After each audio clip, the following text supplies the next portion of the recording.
Selamat datang kembali bersama kami di channel Azril Hidayat. Kembali kami akan mengabarkan tentang berita terbaru seleksi P3K guru untuk jabatan fungsional guru ya tahun 2021. Kemenpar RB atau Kementerian Pendayagunaan Aparatur Negara dan Reformasi Birokrasi Republik Indonesia telah mengeluarkan surat edaran terbaru ya tentang ketentuan seleksi peserta seleksi kompetensi 1 pada pengadaan P3K guru ini.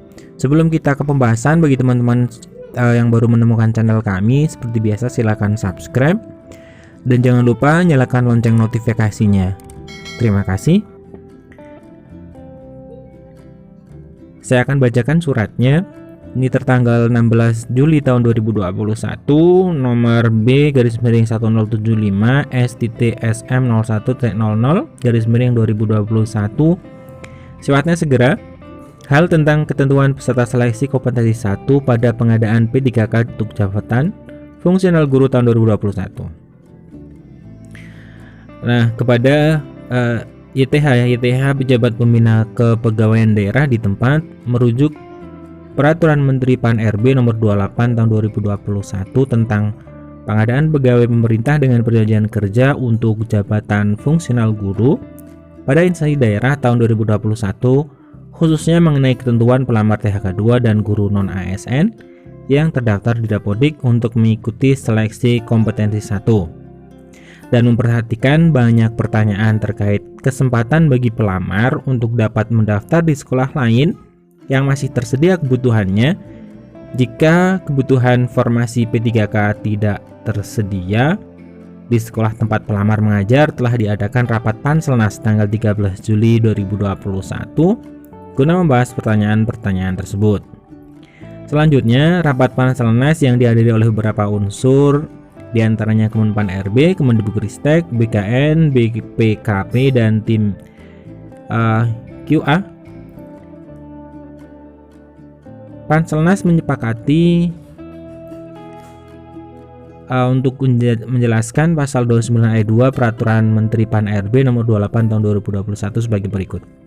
Jadi ini adalah hasil dari rapat Panselnas yang dihadiri unsur-unsur tersebut ya, pada yang menjelaskan tentang pasal 29 ayat 2 Permen Pan RB nomor 28 tahun 2021. Nah, kita akan bacakan. Jadi yang pertama, pelamar untuk seleksi kompetensi 1 hanya diikuti oleh pelamar dengan kriteria THK2 dan guru non-ASN yang terdaftar di Dapodik. Ini sudah jelas ya Bapak Ibu. Kemudian yang kedua, dalam hal kebutuhan PPPK tersedia di sekolah tempat pelamar mengajar saat ini, pelamar sebagaimana angka 1 wajib mendaftar di sekolah tersebut selama sertifikat pendidik dan atau kualifikasi pendidikan sesuai. Kemudian yang ketiga, jabatan yang sudah dilamar oleh pelamar sebagaimana dimaksud dalam angka 2 tidak dapat dilamar oleh pelamar yang berasal dari sekolah lain. Jadi angka 2, jika ada formasinya ya, jika tersedia di sekolah tempat pelamar, maka tidak bisa dimasuki dari sekolah lain. Jadi THK2 dan guru non-ASN yang terdaftar di Dapodik, ketika di sekolahnya ada formasi, maka tidak bisa dimasuki oleh guru dari sekolah lain. Kemudian untuk keempat, poin 4, dalam hal kebutuhan P3K tidak tersedia di sekolah tempat pelamar mengajar, pelamar dapat mendaftar di sekolah lain yang masih tersedia kebutuhannya. Jadi di poin 4 ini, ketika teman-teman sudah mendaftar ya, login, sudah membuat akun maksud kami, kemudian nanti ada formasi yang bisa dipilih ya ketika di sekolah asal itu tidak ada. Jadi bisa mendaftar di sekolah lain yang masih ada kebutuhannya. Kemudian nomor 5, dalam hal kebutuhan PPPK sebagaimana dimaksud pada angka 2 tersedia lebih dari 1 dan terdapat sisa kebutuhan yang sudah tidak dapat didaftar dari pelamar yang berasal dari sekolah tersebut, pelamar dari sekolah lain sebagaimana dimaksud pada angka 4 dapat mendaftar pada kebutuhan PPPK tersebut selama sertifikat pendidik dan atau kualifikasi pendidikan sesuai.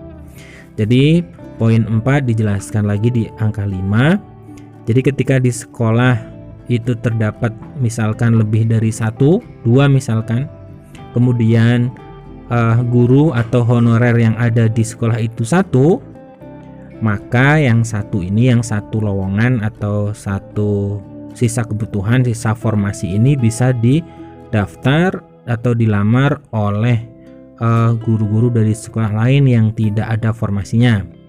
Di poin 6, pelamar sebagaimana dimaksud angka 5 selanjutnya dibagi 2 kelompok sebagaimana berikut. Yang A, kelompok pertama berisi pelamar yang mengajar di sekolah tersebut.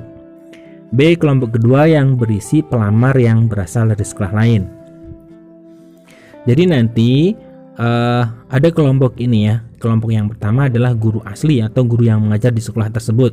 Kemudian B, ada kelompok kedua yang berisi pelamar dari sekolah lain. Nah ini yang ke-6. Ke-7, pelamar sebagaimana dimaksud angka 6 selanjutnya berkompetisi pada kelompoknya masing-masing. Jadi untuk guru honorer asli dari sekolah tersebut ya, itu tidak bisa dimasuki oleh orang lain, kemudian tidak bersaing dengan guru-guru yang mengajar dari sekolah lain. Karena guru-guru yang mengajar dari sekolah lain itu akan bersaing dengan kelompoknya sendiri, yaitu kelompok kedua ya. Kemudian nomor 8, kelompok pelamar pada kelompok kedua berkompetisi untuk mengisi kebutuhan PPPK sebanyak sisa kebutuhan yang dimaksud pada angka 5. Jadi di angka 5 ya, misalkan dicontohkan ada dua formasi di sekolah tersebut sedangkan honorernya hanya 1, maka honorer 1 itu masuk kelompok pertama. Guru yang mengajar di sekolah tersebut itu tidak bersaing ya dengan kelompok 2. Kelompok 2 siapa? Adalah ada satu formasi kosong tadi diisi oleh guru dari sekolah lain dan itu bersaing dengan guru-guru tersebut yang melamar di formasi kosong di sekolah tersebut. Kemudian nomor 9, ketentuan mengenai pengolahan nilai dan penentuan kelulusan akhir pada masing-masing kelompok merujuk pada pasal 30 Permen PAN RB nomor 28 tahun 2021. 10. Dalam hal kebutuhan PPPK dari kelompok pertama belum memenuhi karena nilai diperoleh pelamar tidak memenuhi ambang batas, maka pelamar dari kelompok kedua tidak dapat mengisi kekosongan tersebut. Nah, jadi untuk guru-guru honorer yang masuk di kelompok pertama tadi, ketika mereka tidak lulus, maka dari kelompok kedua tidak bisa mengisi kekosongan formasi di yang tadinya dilamar oleh guru honorer di sekolah tersebut, tidak bisa. Artinya ketika misalkan kelompok pertama tadi atau guru honorer di sekolah tersebut tidak lulus passing grade, maka nanti formasinya tetap kosong dan nantinya bisa dilamar di tes seleksi kedua, di seleksi kedua. Kemudian nomor 11, poin terakhir adalah informasi mengenai sisa kebutuhan PPPK sebagaimana dimaksud pada angka 5 disediakan oleh panitia penyelenggara seleksi Kemendikbudristek. Nah, nomor 5 ya, itu tentang ini ya. Misalkan ada kebutuhan yang tidak dapat didaftar dari pelamar sekolah yang ada formasinya. Nah, ini dimaksud ini disediakan oleh panitia penyelenggara seleksi Kemendikbudristek. Nah, dari surat edaran ini ya yang ditandatangani oleh secara elektronik oleh Dwi Wahyu Atmaji, Sekretaris Kementerian. Ini poin barunya adalah di poin 6 ya, yang menjelaskan secara jelas, secara gamblang bahwa nantinya ada kelompok pertama dan kelompok kedua, di mana kelompok pertama dan kedua itu tidak saling bersaing. Mereka hanya bersaing di kelompoknya masing-masing. Nah, ini informasi terbaru dari Kementerian Pendayaguraan Aparatur Negara dan Reformasi Birokrasi Republik Indonesia. Terima kasih telah menyimak video kami hari. Assalamualaikum warahmatullahi wabarakatuh.